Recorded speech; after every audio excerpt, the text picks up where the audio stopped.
All right, hey, Jason Small here with Brian Atkins on the We Know Dirt podcast. We just wanted to get on here and talk a little bit about some stuff that's going on in Iowa. There's been some regulation changes, some stuff they're working on there that's going to have a pretty significant impact for non-residents in Iowa. Brian, you've actually looked into it more than I have, called the DNR and talked to him about it because there's been some people's interpretation of rules and things like that when they come out. And so you called and got some clarification from the DNR. And what they say, so party hunting in Iowa is no longer permitted for non-residents. That's correct. Yep. It's always been that you could party hunt during the first shotgun season, second shotgun season, which means that you could be actively engaged in the hunting group. It was really designed for the Iowan way of pushing deer so that you can go out there and shotgun 1 and shotgun 2, and if you got a group of 10, 15, 12 guys, it don't matter what the group number is, and you push deer, well, me and you may be hunting together, and all day long all the deer may come by you. Right.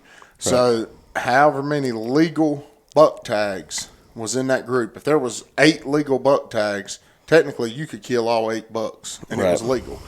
And so what was happening was, non-residents, everybody knows that Iowa is a state that it's taking 5 years to draw a bow tag in certain zones. Zones, yeah. And but every zone is going to take you at least a couple years. And so Iowa released that as of, I think it was June 5th, it went into regulation that non-residents can no longer party hunt. So that means that even if a non-resident still buys a leftover doe tag, they can no longer use it to party hunt with anybody, whether it's another non-resident that actually has a buck tag. So no bucks. No bucks. That's going to probably change the outlook for a lot of non-resident landowners. It doesn't matter if you own land or not. It's going to change the outlook a lot, I'm guessing, for a lot of outfitters too. Yeah.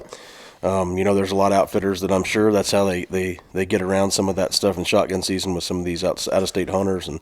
But it's pretty significant. I mean, it's going to change. It could potentially have an impact, which has to do with more of what we're talking about. And, in our business is land values in the state of Iowa. And, if you can't get a tag and hunt, but about every 5 years, it's not too interesting, to own the ground. So, it could have a potential, I don't know how long it'll take, if it'll be a quick knee jerk, but it could have a negative impact on the ground. And I know a lot of residents up there, I hear the cheers from people, but it's been driving the price of ground up, non-residents and things like that. And Iowa's different than Missouri, where Missouri's a over-the-counter state, So we've had that for a long time where the office is here. We're about 10 miles from Iowa in Missouri. But that changes the game quite a bit more. It's already been hard to get a tag and hard to hunt for non-residents, but it's going to get harder.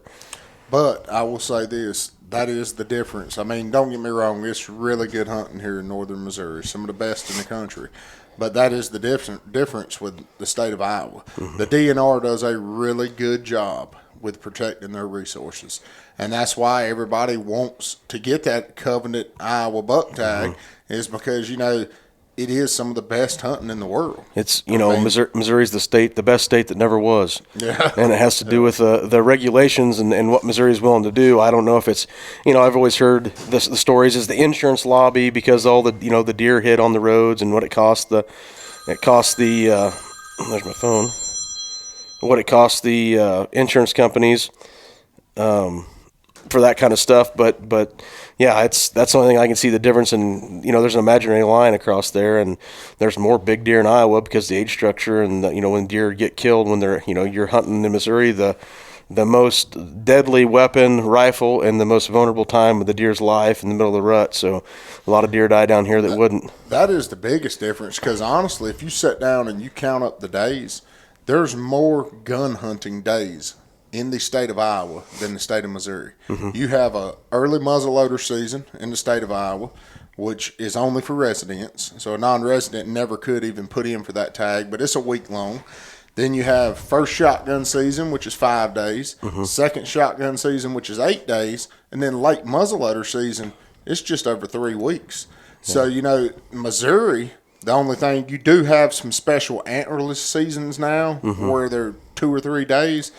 But up until this past year, Missouri, you had a 10-day rifle season, and you have a 10-day alternative season. Right, and you can bow hunt from September 15th to January 15th. And so really, though, we've always talked about this. Iowa, there's more gun hunting that goes on, but the biggest difference in Iowa and Missouri is Missouri allows their rifle season right during the heart of the rut. Right. It's the biggest. It kills more deer than anything. The guys go out and smoking cigarettes and regular plain clothes, sitting in a lawn chair, and walks out a 220-inch deer like here in Scotland County a couple years ago, and it just doesn't seem to happen like that. Not saying it doesn't happen in Iowa, but they're protecting their deer and still trying to maintain the trophy class, and we get good deer. We kill. There's 200-inch deer killed in every county on the northern line of Missouri every year, multiple. Most years. Here's the truth, in my personal opinion.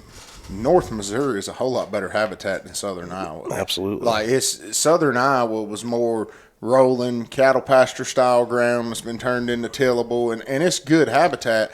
But when you come into North Missouri from Clark County and go as far as west as Harrison County down to Sullivan, Grundy, it's a whole lot better habitat. Mm-hmm. And but the biggest thing that I think is confusing a lot of people, and this was the reason that I called the DNR, because the statement that they released, it was clear. It said non-resident party hunting is not permitted. It don't come no more clearer than that. Okay, but they started talking about cellular trail cameras, and they added cellular trail cameras to their technology. I don't want to call it page, but they put it under their technology category where drones fall into, and CB radios and two-way radios, and the way it reads and the way that I was interpreting it was, it said that you cannot use any type of technology while you're actively engaged in hunting. Right. So the way I was reading that was, so are cell phone cameras no longer allowed? Can it not be on my farm, private land, to where if I'm out there hunting, is that can't look at your actively phone hunting? if you're getting pictures. Or do I have to cut the service off? Do I have to take the camera up? And that's what was so confusing. And I've watched a couple podcasts here in the last week and a half, and that's why I decided, hey, I'm just going to call them. So I called the DNR, and I spoke with a lady named Jamie, and she clarified this for me. But so the definition of actively hunting is, it is still legal for me to have my cell phone camera on my farm. I can be out there hunting. It's perfectly legal. What I cannot do is sit in my deer stand, get a picture of a deer sent to my cell phone, and then come down and go pursue that animal. Right. So that was what she clarified, and she said the reason is the same way with a drone. I cannot fly a drone, see a animal, and then go pursue it. Right. That's illegal. No different. Me and you, Jason, can be sitting on the same farm. Just say we're on a 100-acre farm deer hunting together. And say I see a deer coming your way. Right. I cannot, it is illegal for me to pick my telephone up, call, text you, or anything to say, hey, there's a deer coming your way. So it all falls into that category. Right. And I think that that's where a lot of the confusion lies, and that's where I think that people that have questions, you need to call the DNR. That's what they're there for. You get clarification and don't get yourself in trouble, which a lot of that stuff's going to be really hard to enforce. I mean, it is. I don't know how they're going to enforce it, but, hey, in Iowa, we know it's a little different. They come take, they have a tendency to want to take all kinds of things when they're, Well, see, and what she explained to me was she said, and again, her name is Jamie. She works there at the DNR. She said that technically the party hunting has never been legal for non-residents. Right. But the way that the law was wrote, it was a big gray area. Mm-hmm. Now, I've looked at that law numerous times, and I never read anything that even remotely said that non-residents couldn't party hunt. Right. But she said now with them changing the law and clarifying this stuff, now it gives the DNR officers clarity to where they don't have to operate within a gray area, and now they can make examples out of people. Right. Well, that's the thing. I mean, any of the laws like that are with your interpretation of the law, and you can get a ticket, and then you get your day in court, right, to fight it out whether or not it's true or whatever. Anyway, and then another big thing is the public land ban. No trail cameras on public land. Now, again, that's not exactly what it says, it says that they cannot be left out there overnight. Right. So she clarified that to be legal, I could go onto a piece of public land in the morning time, and I could put up my camera, but it cannot stay overnight. It has to come down with me that day. Will be the point. Yep. So and again, it reads that you cannot use them actively hunting. Right. So does that mean on public land that I can go in here, hang this camera here, and then I need to be 500 yards away from it to go hunt and then pick it up? But guys are not going to do that, right. And I still think, again, is this going to put our DNR officers, are they going to be going all over public land, walking through the woods during hunting hours looking for trail cameras? Yeah. So what could this do to it? In Missouri, you can't have trail cameras on public ground either. I mean, that's kind of nothing long term. Deer stands and whatever else got to be removable and all that kind of stuff. But that's kind of the reason we got on this talk about this podcast today, was just the rule update, and don't take our words for it. We're not lawyers, but that's our understanding, our take on it, and you should look it up yourself and call. I mean, they're real good to talk to. They are. Don't get yourself in trouble, but it is changing landscape, and our biggest concern. Well, you and Tyler and David, you guys are living up in Iowa and stuff like that now, so the residency thing's not going to be a problem. It'd be your first year as a resident in Iowa, but it's going to be interesting, and it could have an impact on land values. It could. I'll say this though, there's another side to it. It could potentially, here in the next 2 or 3 years, Iowa could go back to the way they talked like what it was in the 90s and early 2000s, when they said literally people used to say that there's a 200-inch deer behind every tree. Mm-hmm. And they, I do think that it can help the quality of the hunting over the next couple of years. And right. you still may have these people that they say, I'd rather be able to hunt a true world-class giant every 5 years or every 3 years. And see, I don't know what it'll do to the draw on shotgun tags. Yeah. It's typically been in around zone 5, zone 6, you could draw a shotgun tag every other year. Right. That's typically what it is. So now, are people just going to look at it and say, hey, I'm not waiting 5, 6 years for a bow tag. I'm going to just put in for shotgun tags. And is it going to make the shotgun tag take 3 or 4 years to draw now? Right. That's what the big unknown is. But I do think, now again, this is my personal opinion, I believe that it could have a slight negative impact by not being able to run trail cameras on the public land. Right. Because, I think that you've got guys that they got a limited amount of time to hunt. They're able to go out here on the public land. They don't have access to private ground, and they go on the public land, they put up a few cameras, and they get pictures of, just say, a good deer, 140, 150, 160-inch deer.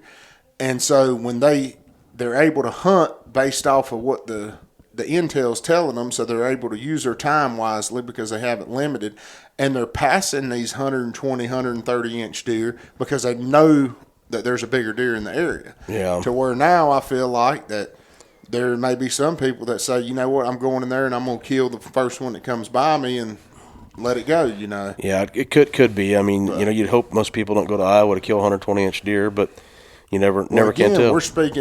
I'm talking about the residents that live here, because, I mean, the truth of the matter is, like it or don't like it, the non-residents, that is what's run the hunting leases up. That's what leases a lot of the ground. And, that's what I hear all the time out of the locals is how, I used to hunt here, used to hunt there, and now I can't get permission to hunt anywhere, Yeah. And that's part of the reason I've heard the same thing is, it ought to, it was, when I was a kid growing up in North Missouri, it was farmers would open the gates for you. They wanted the deer killed, and it's become so commercialized. It's different. And people that never owned ground, that hunted everywhere, hunted on anybody, they don't like it. And it's just the way, it's nature of the beast. There's always change in the world, and that's what it's changed to become such a big money deal in this area. In Scotland County, there's 12 outfitters. Yeah. The same thing, Van Buren County, Iowa, there's a Powell Outfitters. Davis County, Powell Outfitters, right across the line. So it'll be interesting, but it's just something, we're trying to inform people and kind of let them know that there's some stuff coming, some changes have already happened. Yeah. But they're going to be in effect this year. And again, we encourage you, call the DNR. Yep. Don't take our word for it. I can only speak as to what I was told straight from the DNR, and just call, ask, because I'll be honest with you, the way it reads, to me, it's clear as mud on the cellular trail cameras. That's the whole reason I picked up the telephone and called. Right. Because I would a whole lot rather know ahead of time versus find out later after I got in trouble. Press hard, the third copy's yours. Yeah. But So anyway, well, I think that's it for this installment. Just a short little video, and there is some stuff going around. You were talking about that. Some other guys on the podcast, little fancier setups than what we've got, but they're on the podcast talking about it, and their interpretation was different than what we understood. And then when you get the clarification from the DNR, the guy at the DNR, they were wrong, and they're putting it out there. So don't take our word for it. Don't take their word for it. Call the DNR, figure it out. Don't get yourself in trouble, and just be aware there are some changes happening. Be nice if Missouri would start to do some things like that too. And I just wish Missouri would move the rifle season. Yeah. If they just move it to where it come in at Thanksgiving, that's all. That's all we. The ask conservation in Missouri, I'm not sure what their motives are. I don't understand. They've done so many things. Turkey season, they extended turkey season in the afternoons. We're low in turkey numbers. They're still letting people kill turkeys in the fall. I don't understand. I don't think they know what they're doing. If it's revenue, it can't be revenue, because if they make the ticket harder, the tag harder to get, as far as deer tags, they're going to sell the same amount of tags for non-residents. It's $275 for a gun tag now, or $225, whatever it is. And plus they'll sell more. You can buy a gun tag and bow tag. That's it. You can buy everything, and if you raise the price, there might be 10% less people come, but if you raise the price 50%, you're still making more money. So it's not a money thing. I don't really know what it is. I've heard a lot of theories. Jay Gregory is one that's talked about Missouri, and super sharp guy, and I like his take on everything. Smarter than me and knows more about it, but I'm on his line of thinking on most of that stuff. But anyway, we're going to get off of here, and thanks for watching. You can check us out, our website, www.weknowdirt.net. Check us out on our YouTube page and on Facebook as well. And you can go check Tyler and I out on TikTok, Your Midwest Connection. We try to keep a lot of content coming on there, and we're going to talk about some food plots in the next installment here, and so we'll see you.